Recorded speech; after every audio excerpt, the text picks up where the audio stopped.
அனைவருக்குமே வணக்கம். சற்று முன் கிடைத்திருக்கக்கூடிய ஒரு மிக மிக முக்கியமான செய்தி ஒன்று வெளியாகியுள்ளது.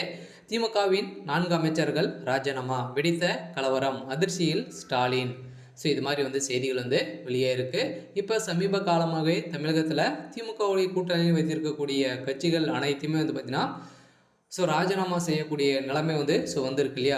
இப்போ பார்த்தீங்கன்னா திமுக கூட்டணி வைக்கும்போது மட்டுமே மரியாதை கொடுக்கக்கூடிய திமுகவுடைய அரசுக்கு இப்போ எதிர்ப்புகள் வந்திருக்கும் நிலையில் காங்கிரஸ் உடைய வேல்முருகன் அவர்கள் பார்த்தீங்கன்னா சரமாரியாக கேள்வி எழுப்பக்கூடிய நிலையில் இப்போ திமுகவில் ஒரு மிகப்பெரிய கலவரங்கள் வெடித்த சம்பவத்தினால காங்கிரஸ் உடைய 4 அமைச்சர்கள் திடீர்னு ராஜினாமா செய்த சம்பவம் திமுகவில் மிகப்பெரிய சம்பவங்கள் நடந்திருக்கு. ஏற்கனவே பார்த்தீங்கன்னா விசிகள் விடுதலை சிறுத்தை கட்சியும் பார்த்தீங்கன்னா திமுகவுடைய கூட்டணியிலிருந்து நிரந்தரமாக வெளியேற போகிறதாகவும் ஒரு பரபரப்பான செய்தி வெளியாகி வந்திருக்கும் நிலையில் இப்போ திமுகவுடைய கதி என்ன அப்படின்ற மாதிரி தான் ஒரு கேள்விக்குறியாக ஆயிருக்கு. இருந்தாலும் என்ன நடக்க போகுது அப்படின்றத தொடர்ந்து வீடியோவில் பார்க்கலாம். அதுக்கு முன்னாடி நம்ம சேனலுக்கு இப்போ தான் நீங்கள் முதல் முறையாக வந்திருக்கீங்க அப்படின்னா மறக்காமல் நம்மளுடைய சேனலை சப்ஸ்கிரைப் பண்ணி சப்போர்ட் பண்ணுங்கள். வாங்க வீடியோக்குள்ளே போகலாம். ஏற்கனவே திமுகவில் ஒரு மிகப்பெரிய பிரச்சனைகள் போயிட்டு இருக்கு. இதைத் தொடர்ந்து இப்போ துணை முதல்வர் உதயநிதி ஸ்டாலின் வருகிறார் எனில் தொகுதி மக்களுக்கு சொல்ல வேண்டுமா இல்லையா என்று தமிழக வாழ்வுரிமை கட்சி தலைவர் வேல்முருகன் அவர்கள் பார்த்தீங்கன்னா எம்எல்ஏவாக கேள்வி எழுப்பியிருக்கிறார்.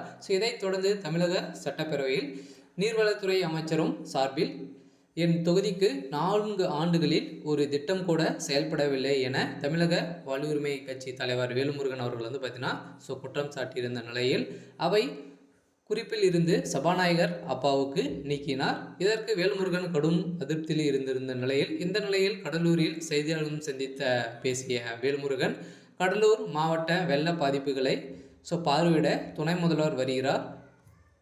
ஆனால் புரட்டக்கால்படி மாவட்ட நிர்வாகம் எனக்கு எந்த தகவலும் சொல்லவில்லை என துணை முதல்வர் அலுவலகத்தில் இருந்து எனக்கு எந்த தகவலும் வெளியாகவில்லை என குற்றச்சாட்டி வந்திருந்த நிலையில் இதன் அடிப்படையில் கூட எந்த ஒரு தகவலும் வெளியிடாத திமுகவுடைய அரசு சட்ட ஒழுங்கை மீறி நடக்குது அப்படின்ற மாதிரி தான் பார்த்தீங்கன்னா இப்போ வேல்முருகன் அவர்கள் குற்றச்சாட்டி வந்திருக்கும் நிலையில் திடீர்னு 4 அமைச்சர்கள் பார்த்தீங்கன்னா ராஜினாமா செய்த சம்பவம் ஸ்டாலின் அவர்கள் பெரும் அதிர்ச்சிக்குள்ளாகி இருக்கு. இருந்தாலும் ஏற்கனவே சமீப காலத்தில் திமுகவுக்கு ஒரு மிகப்பெரிய கேள்விக்குறியாக தான் வந்திருக்கு இல்லையா? இப்போ கூட பார்த்தீங்கன்னா மக்கள் அனைவருமே திமுகவுடைய ஆட்சி மீது நிறைய எதிர்ப்புகள் விழுந்து வரும் நிலையில் வருகின்ற சட்டமன்ற தேர்தலுக்குள்ளே திமுகவுடைய ஆட்சி நிலைக்குமா அப்படின்றது தான் ஒரு மிகப்பெரிய கேள்விக்குறியாக இருக்கு இல்லையா?